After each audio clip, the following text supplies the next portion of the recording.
Aloka says, "Today I want to introduce you to someone special. Her name is Veronica. Veronica is a cow. She lives quietly in the countryside of Austria. She is 13 years old.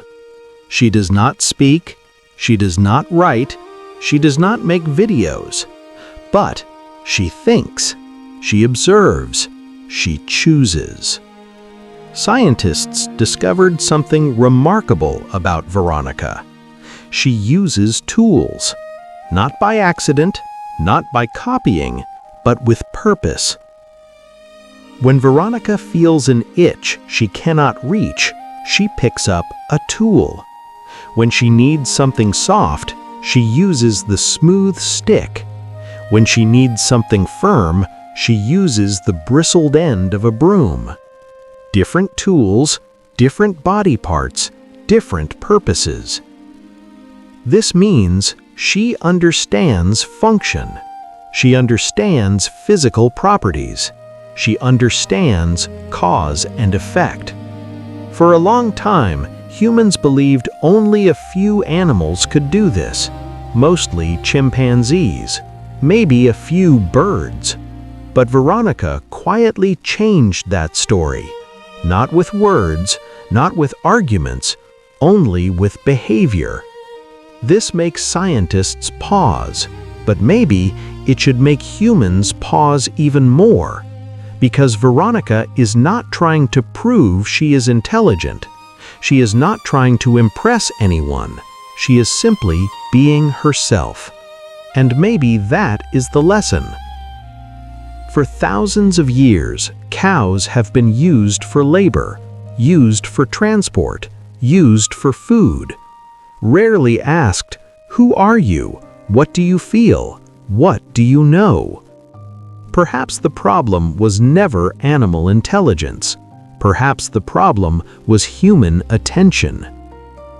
We are very good at measuring, very good at labeling, very good at ranking, but not always good at listening, not always good at observing quietly, not always good at respecting.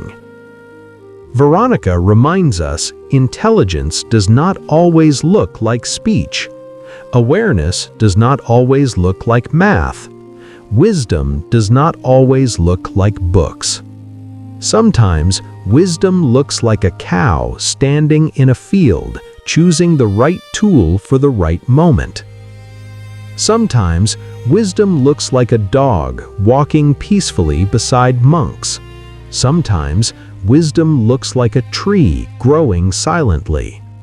Sometimes wisdom looks like a river flowing without asking permission.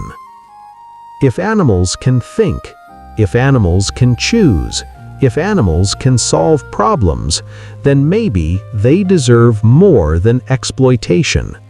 Maybe they deserve consideration. Maybe they deserve protection. Maybe they deserve kindness. From Veronica, we learn that animals are not objects. They are not machines. They are not resources. They are living beings with inner lives, with preferences, with awareness.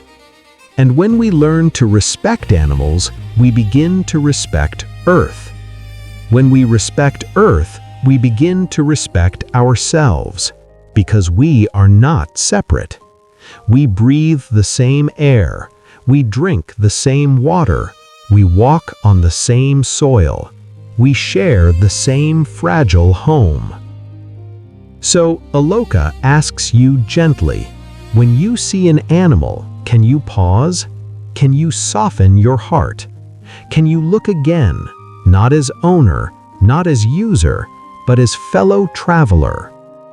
Meet Veronica, not as a miracle, not as a celebrity, but as a reminder that intelligence is everywhere, a reminder that awareness is everywhere, a reminder that life is precious. Sending love to Veronica, sending love to cows, sending love to all animals, sending love to all beings.